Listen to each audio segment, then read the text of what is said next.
Ya-ta-ta-ta-ta.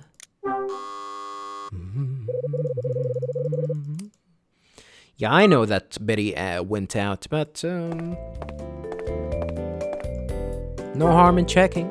Maybe she actually came back when I was talking to the best waifu in the game.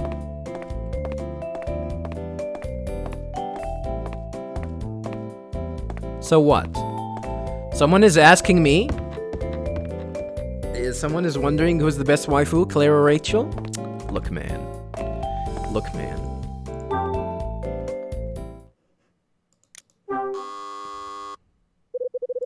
Look, man. It's hard, okay? It's hard. It's hard. It's a hard choice. We're not comparing, you know. We're not comparing,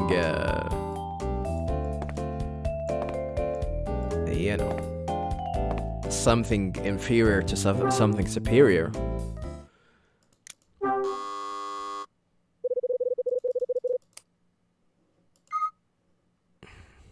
All of them are top tier waifus.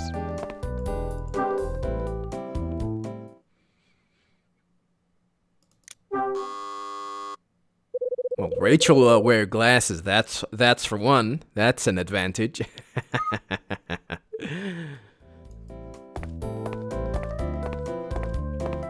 Well, Claire can cook. Whoa, god damn it! This is the war. The war here is fierce. It's hard. Oh, damn it! Let's go ahead and talk to Mary and get some information out of her. Maybe I could have actually went down and talked to Margaret. What is it, Mr. Hyde? I think I know something about the bugging device we discussed. Probably a good idea if we talked about it. Of course, please come in.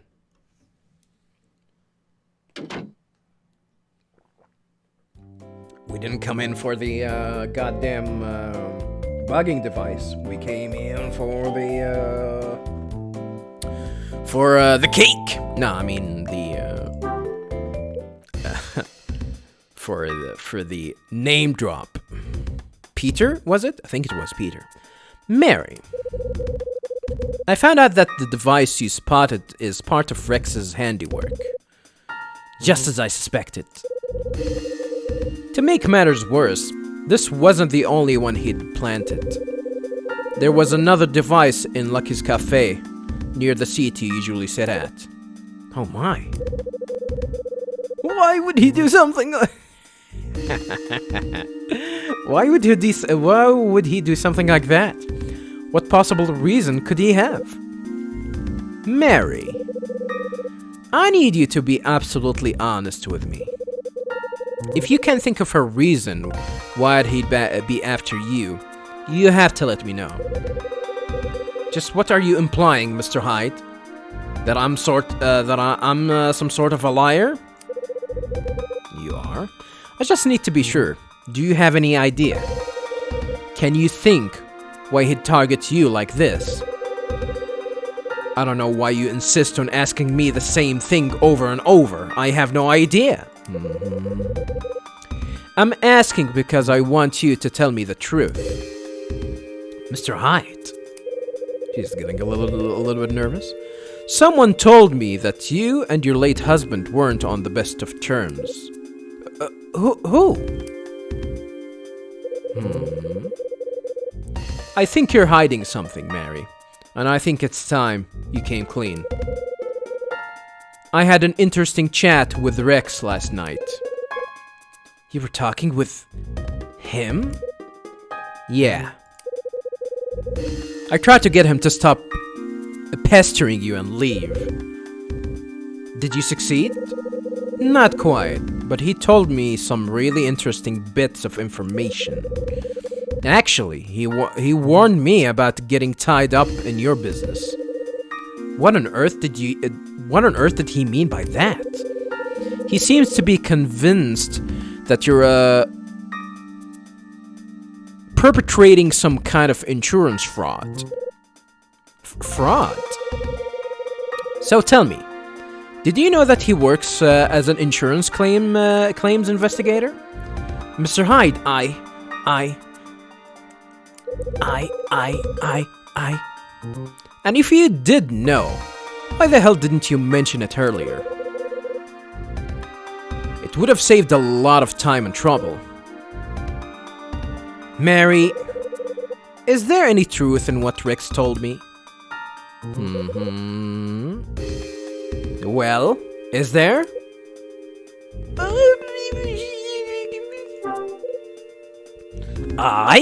Mary! Quit with the crying act. I don't think any of these options are gonna be good. Look me in the eyes. Damn it, look me in the eyes when I'm speaking to you. Mr. Hyde, please. Tell me what that awful man said to you.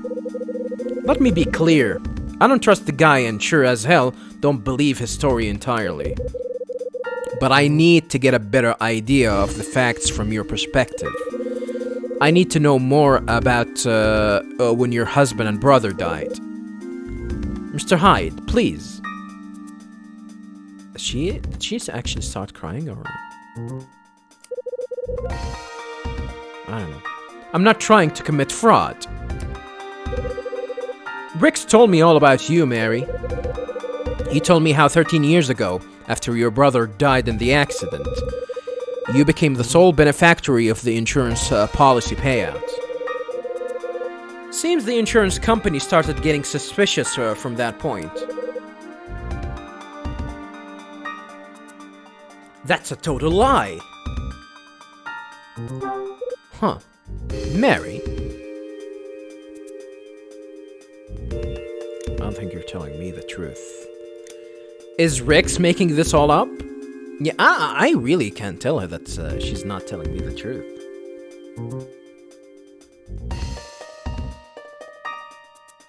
Why would he lie? I mean, we still don't... Actually, we know that he is 100% works for, or at least got commissioned by the insurance company. So I don't think he's lying. But we're not sure about what she says. I really want to go with that other option, but whatever. Is Rex making this all up? Of course he is. Do you mean to say that you'd take his version of events over mine, Mr. Hyde? He didn't tell me your version. He's employed by those companies purely to discredit claims and avoid payments. I can just imagine all the horrible things he's saying about me. I'm not like that. I was already dragged through all this 13 years ago. Huh? Care to elaborate some more?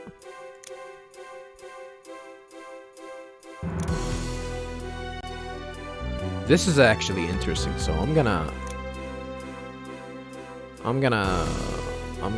explore this over here. Goddamn, is this a boss fight? What's with the music? I don't trust her. I gotta be honest with you, viewers. I don't trust her. Are you trying to commit insurance fraud? Why would I even consider doing that? For the bling bling? For the ka-ching? Is that the kind of person you think I am? Yes. Mary. Uh-oh.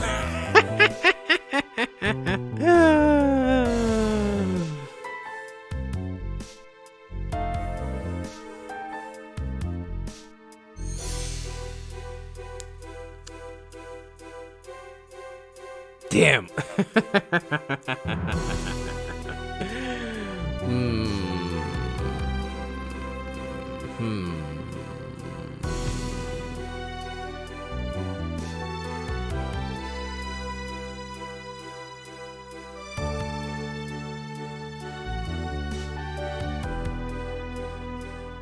I'm trying to think, viewers, of the steps that we took until we got here. And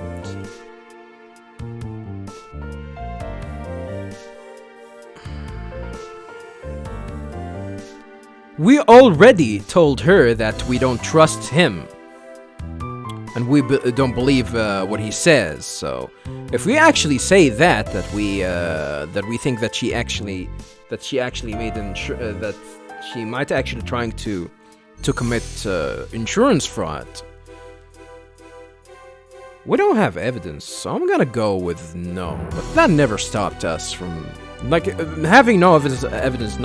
Haven't stopped us from actually going through that. Well, no, but if you don't start giving me absolute facts, what choice will I be left with? Naturally, I want you to believe me, Mr. Hyde. And I'd like to tell you everything, but part of it is very difficult for me. What could be so difficult for you?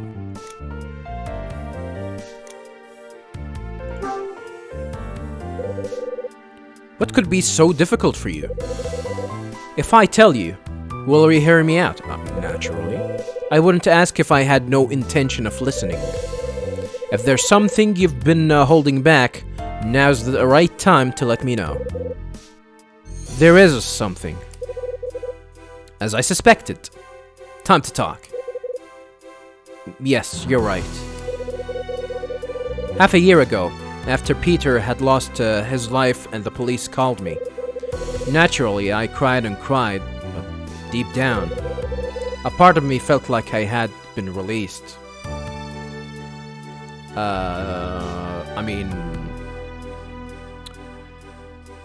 I think divorce was something that's at least was common, or was acceptable in the 80s, even in the 70s, the 60s probably, the 50s, maybe not earlier though. So, you didn't have any problem from just, letting the man go. The only rational explanation was that I was feeling pleased to be apart from Peter. Alright.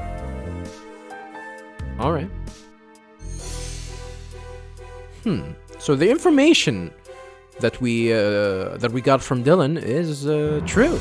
Huh. Maybe we should trust Dylan more? I don't know. Maybe we need to...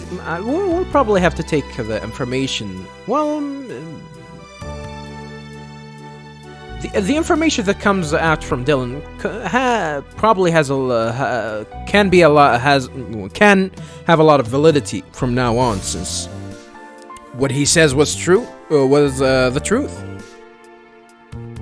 and she actually confirmed that. So, all right. What about 13 years ago? This already happened 13 years ago. 13 years ago, my brother, Mike Porter, died in a car accident. Mike Porter. The brakes in his car failed and he plunged off a cliff. After he died, I was truly alone. He was the closest person I had to a parent. The only other person who took care of me like he did was Peter. On the morning of Mike's funeral, Peter gave me an envelope he had got from Mike. Inside, I found details of an insurance premium Mike had taken out prior to his death.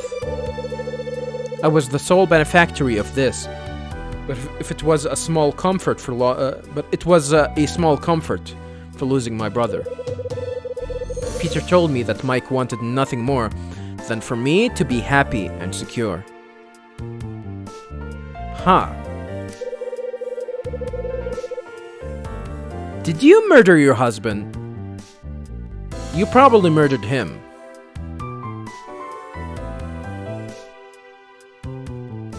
And your husband had something to do with your brother's death, and had made provisions that would enable me to live alone without having to worry. The ring you kindly found for me was a present from my beloved Mike. I see. The company that held Mike's policy began to pay out the premium, but before long they stopped making the payments. Despite the police investigating concluding that his death was accidental. The insurance company believed otherwise and began their own investigation. Mr. Hyde, can you imagine the hardship I had to endure to claim Mike's money? To claim what was rightfully mine? Okay. Did they send someone to keep tabs on you then too? Yes, they did. But no matter how hard they tried, they couldn't find any proof that the car crash was anything other than an accident. Eventually, I received the entire payment. Of course, there were still plenty of people who doubted me, but I still had to endure it. During that tiring time, it was only Mike's friend, Peter, who stood by me. And after the insurance had been paid out in full, Peter and I got married. Well, big mistake. So he was a friend of your brother. So that's how it happened. I want nothing more than to forget that terrible time. But even when I feel I finally put it all behind me, this happens. I can assure you, Mr. Hyde, fraud isn't something I would never ever consider. You have to believe me. Don't listen to that rat, Rix Foster.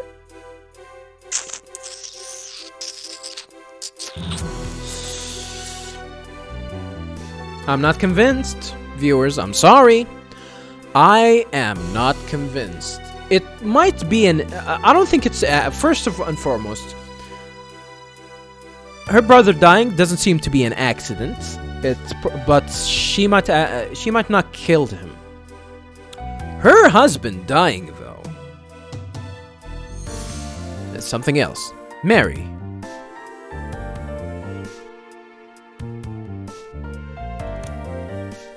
I simply don't believe your story. You have to make me believe.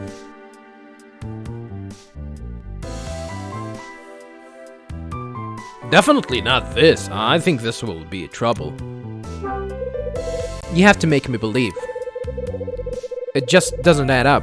How could two people close to you die in a near identical ways? Moreover, they both left you substantial sums of money. But that's how it happened.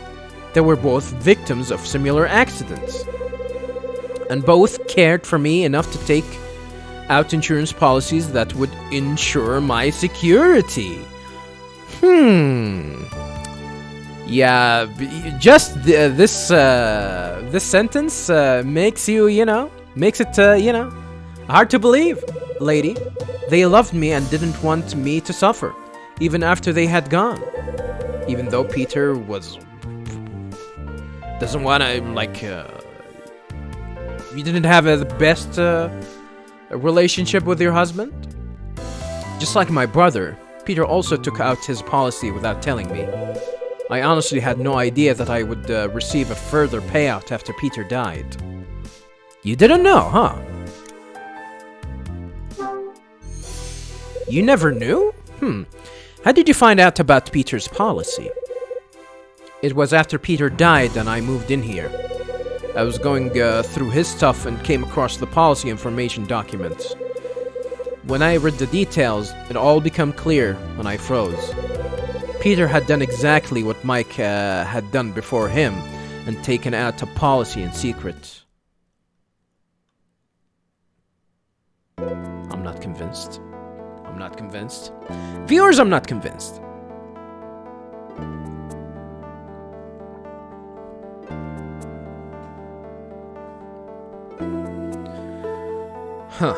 Mr. Hyde, after Mike died 13 years ago, I was left to fend for myself. That is, until Peter started looking after me. We wed after the insurance money from Mike's policy was paid out. Convenient for Mr. Peter. But I was still unsettled. Did he really love me? Or did he have another motive for marrying me? I mean, how much are we talking about here? After all, I had just been awarded a very substantial amount of money. It was on my mind all the time, from the moment we moved in together until he died. After we got married, Peter began to use Mike's money to fund a business venture. At first, it went well, but as time went on, things took a turn for the worst. We started arguing about money a lot of the time. Each time we had an argument, I felt myself drifting away from him one step at a time. If I'd known from the start that he had his eyes on the money Mike left me, I'd have distanced myself from him more. It would have been an easy decision. I would have realized that this was not the kind of person I needed in my life. That's why you took revenge and killed him and got your money back? Because he wasted your own money? The most ironic part of this whole story is, before I could discuss this with Peter, he was gone. The brakes failed while he was driving and his car plunged off a cliff. It was virtually identical to what befell my brother Mike. They had one thing in common. They both decided to take out secret insurance policies. And they both named me as the person to receive the money in the event of their deaths. That's why I'm being investigated for fraud. I've told them time and time again. I've done absolutely nothing wrong. So you say. I've still got one more thing I want to ask you, Mary. Mike and Mary, huh? That's cute. It's about the incident that happened in the hotel 13 years ago. Why did you pretend you didn't know about it when we spoke yesterday? Especially seeing your own husband, Peter Rivet, was the one who discovered the body of the murdered individual. Mr. Hyde. It's true. He was the person who discovered the body on the 4th floor. And you know! But he wasn't alone. Mike was there with him. They discovered the body together. I'm sorry I lied to you about this yesterday, Mr. Hyde. Why did you try to hide that, though? I just wasn't ready to talk about this subject. So what happened? After discovering the body, Mike wasn't the same. Huh. He began to act strangely. How come? The next thing I know, he had died in a car accident. I strongly believe that had he never made that discovery, he'd still be alive today. Did your brother steal the ring, the Scarlet Star, and gave it to you, not knowing that it is the Scarlet Star? Did your brother actually rob that lady, that dead lady? That's a possibility. That's a possibility, viewers. I strongly believe that had he never made that discovery, he'd still be alive today. Probably. Mr. Hyde? Now you know pretty much all there is to know about my past. Well, not really. Please don't make me go through it all again. Mary. Don't worry about me. I'll be fine. I'm tougher than I look. No, you're not. You're shadier than you look. Why do I have the feeling I've heard that somewhere before? Right. It was after Dad died and we had moved to New York. My mom said exactly the same thing to me. Moms are tough, huh?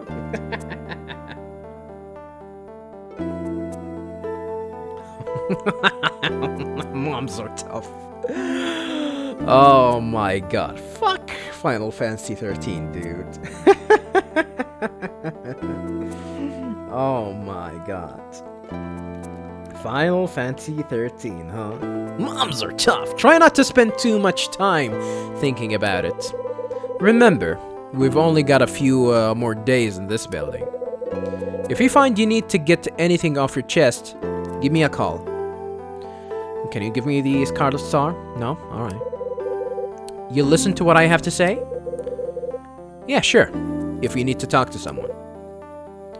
Mr. Hyde, am I really going to be the third waifu of this playthrough? Hell no. Hell no. Mary, I know this is tough, but can I ask you one more thing? Did either Peter or Mike ever have a conversation with you that mentioned Scarlet Star? Scarlet Star? Well, they mentioned the word star, I think. I see, huh? If I recall correctly, it was while they were working. I distinctly remember that word being mentioned. My brother and husband used the word, along with others working in the hotel. Others, huh? Interesting. Do you remember what kind of meaning it had? It was a sort of secret code linked to the closing down party. A secret code? Secret code for what? What kind of party was it? I mean, it's the same party that that happened, that happened the same day of the incident. Sorry, but that's something I can't help you with. That's all I can remember. Okay, no problem. Anyway, I've got to go. Of course. I guess she looks a little bit relieved. Mary's husband and brother both seem to be connected to the incident 13 years ago. Also, the word star that was used by hotel staff then has some significance. Maybe that mysterious order sheet comes from someone connected to the hotel too. I can't figure out who sent it yet, but I can send back a response. I reach into the envelope and take out the piece of paper inside. I now have an empty envelope. I fold the order sheet and slide it into my pocket. All right.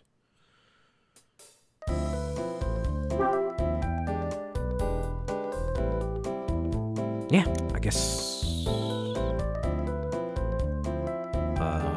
we're gonna respond to that, and where's the empty envelope? I'm blind. The mysterious order sheet came in this. Need to put in a penny and leave it in the room 404 mailbox. Is that a hint? Maybe we need to check room 404? Maybe that's a hint, actually.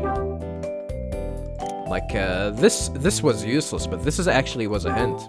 Go search in room 404. I put the coin inside the envelope. Now I have an envelope with a coin in it. Interesting. So,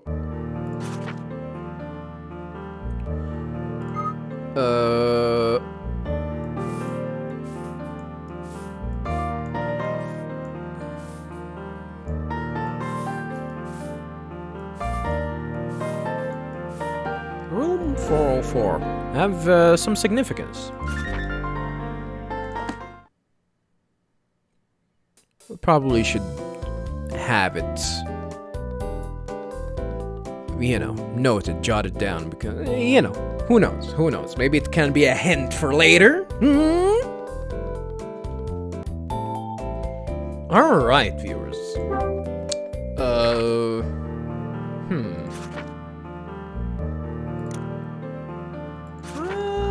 don't think there's gonna be anything that's gonna change here.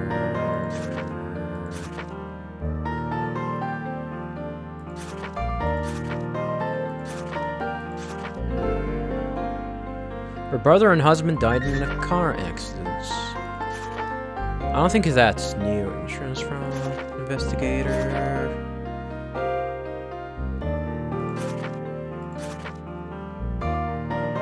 Michael McGrath. Yeah, this is definitely a new entry. Manager of Hotel Cape West. His wife was killed at a private party. And this is Kathy.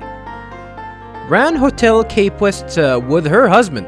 We actually never got that info, by the way, viewers. I guess the game spoiled it for us a little bit early. Ran Hotel Cape West with her husband. Poisoned 13 years ago in one of the hotel rooms. The case is still unsolved. Mike Porter, Mary's late brother, discovered the body of Kathy McGrath. Died in a car accident 13 years ago. And Peter Rivet, Mary's late husband, worked at Hotel Cape West and discovered the body of Kathy McGrath. Died in a car accident half a year ago. Holy. Everyone's dying from a car accident, huh? Interesting.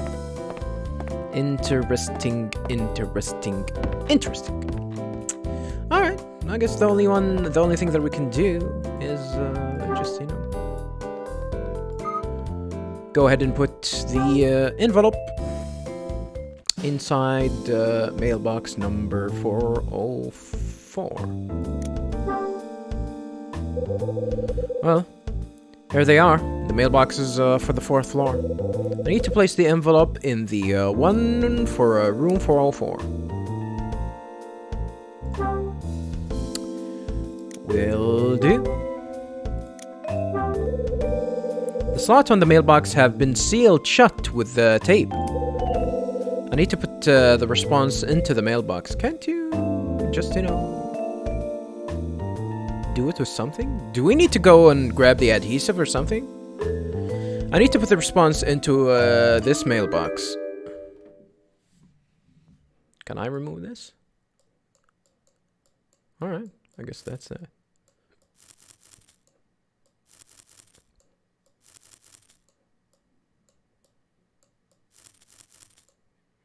I guess I need to be careful.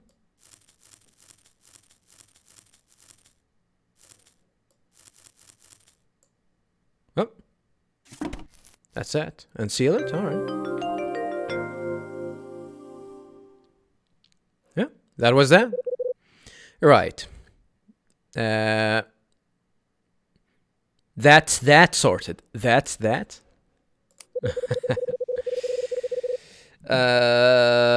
Now to set it out and wait for a reply to arrive about the Scarlet Star and the reward.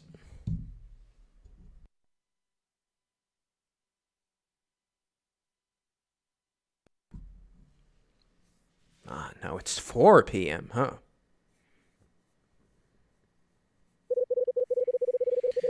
After I reach my room, I slump onto the sofa and mull over the order sheets. For goddamn what? 5 hours? Holy. 5 hours? That would make it... No, it was 11, right? It was 11 a.m. So, yeah.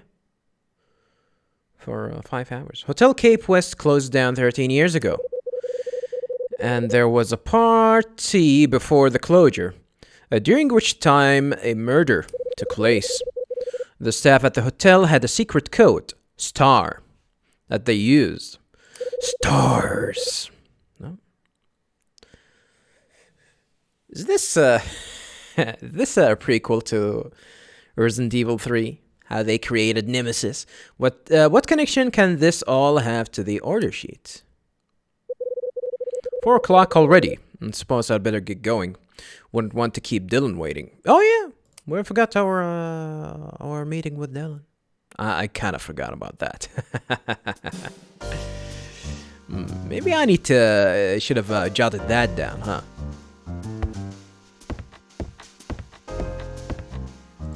Alright, so let's get the hell out of here. Might as well check on the other folks, huh?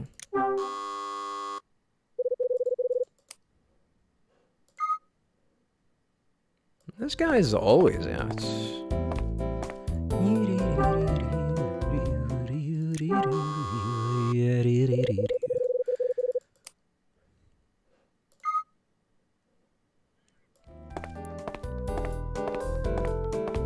Is she gonna tell us to scram? Probably.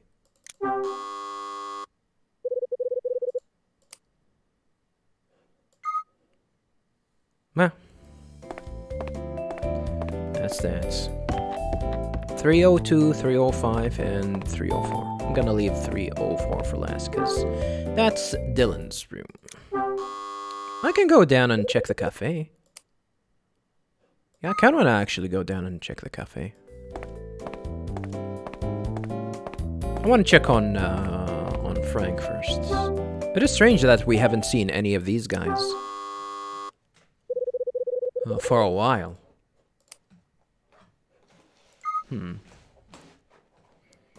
Huh. Maybe some of you are actually asking the question, have a nice day. Do you like this game better than Hotel Dusk? And the answer is, I guess it's too early to say that. It's too early to say that, really. I guess this game has definitely a better character variety. I mean, characters in the first game weren't that interesting. I think you can probably tell what these characters are all about. So when you meet them, you know, the first few times. But this game, you know, the game doesn't actually tell you about the characters. Just, you know, talking a little bit with the characters, you can actually see, what's going, what things are where things are going to go with them, and how are they gonna develop. But for this game, I think, I don't know what's the deal with Dylan, that's for sure, and the other ones, but mainly because we haven't really. Haven't really, you know, talked to them that much. Well, yeah, it's still too early. It's still too early to judge which is the better game.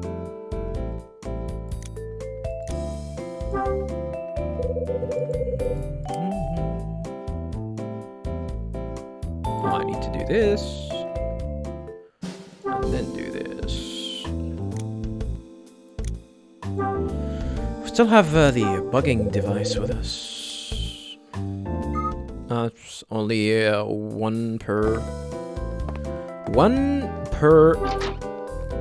chapter, I guess. Anyone here? Damn, you're still cleaning, lady? Holy. Nah, nothing new here. But yeah.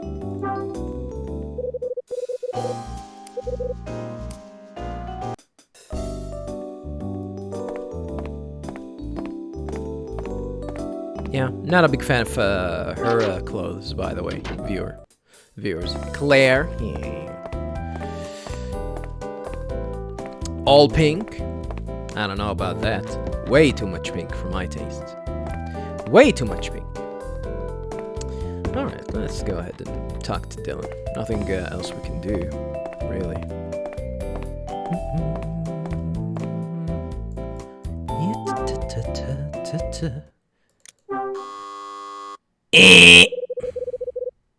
Oh, he's not here? Oh, maybe we need to meet him upstairs.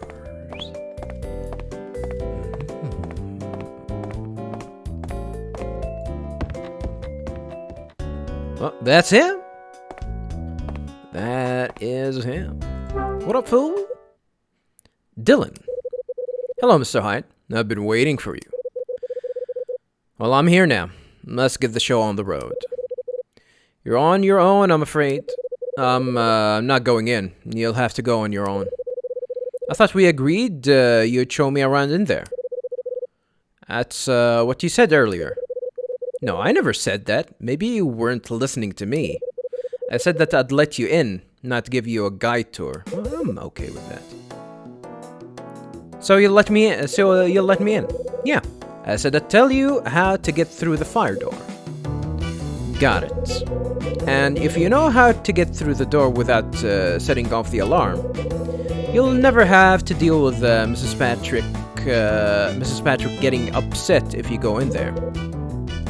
Music to my ears. The first thing you need to do is disable the alarm. What if someone turns it on, though? It's really simple. All you need to do is turn off the switches on the control panel. Sounds simple enough, and I've used the panel before. Right. I nearly forgot about that. Let's move on to the next part.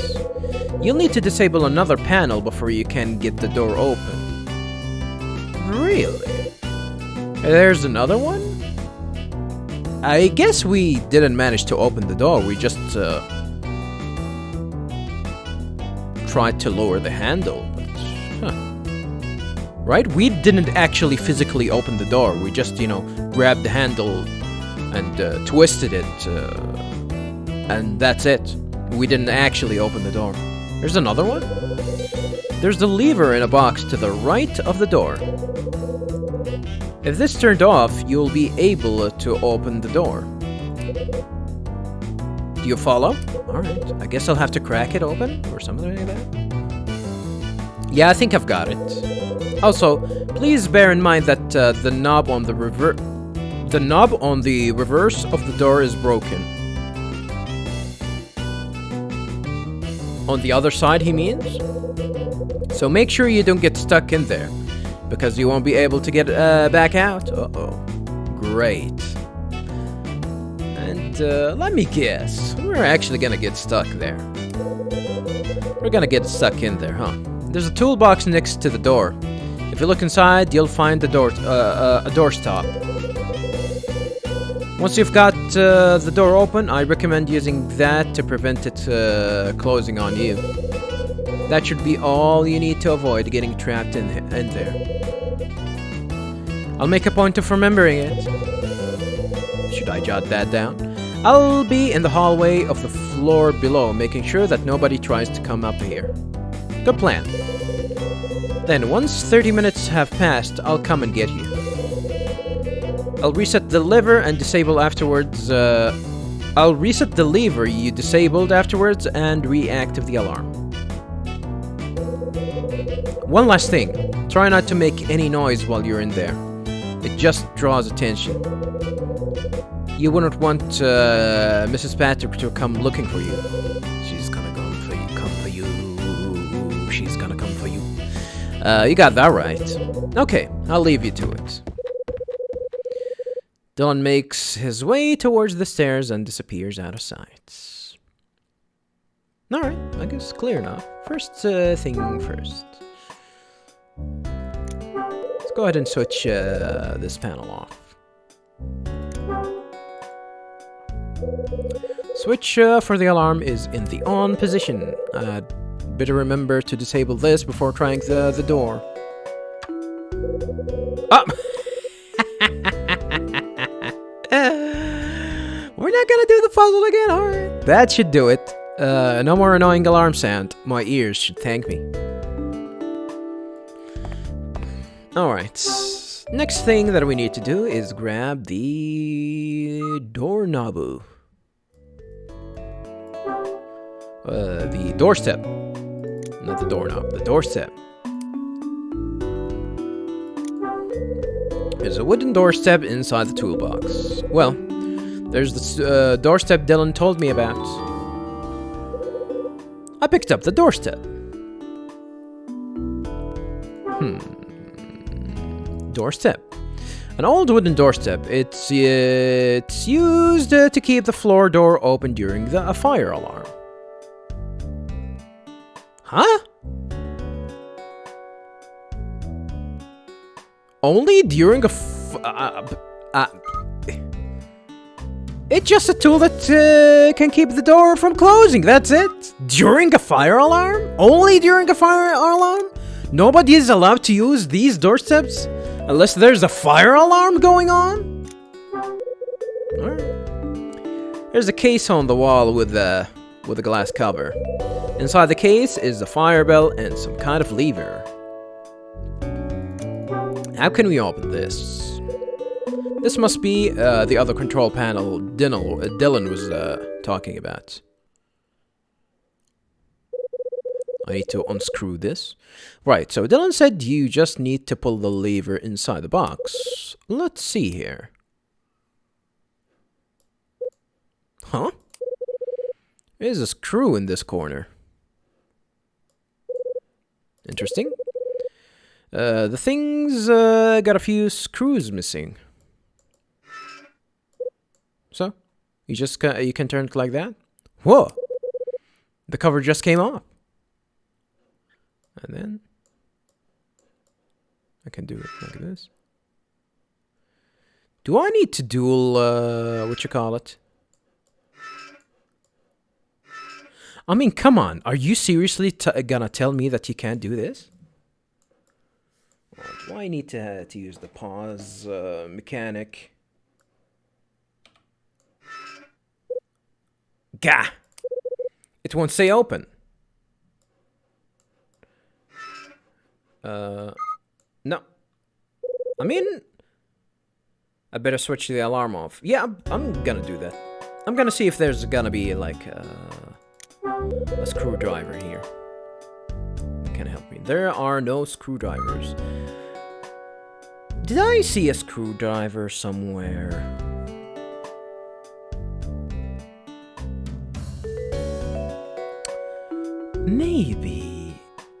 Maybe there was. I don't think we had a screwdriver. I think I've seen a screwdriver in Dylan's room, right? Maybe we can tell him. No? I still haven't checked the room on the 4th floor. Am I going to need to find a way to how to do this? Hopefully I'm not actually limited by the emulation. I actually have to use 2 hands.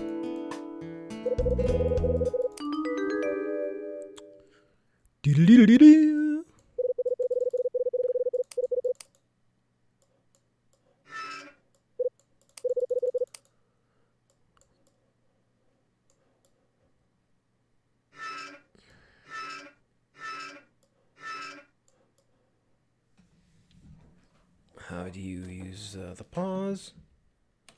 Like this, and then... Okay, I use the pause mechanic. I guess that's how you use it. You need to be...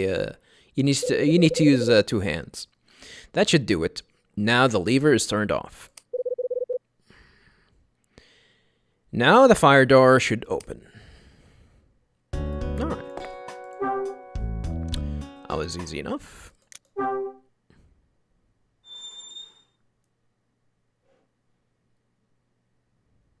Huh. We're in.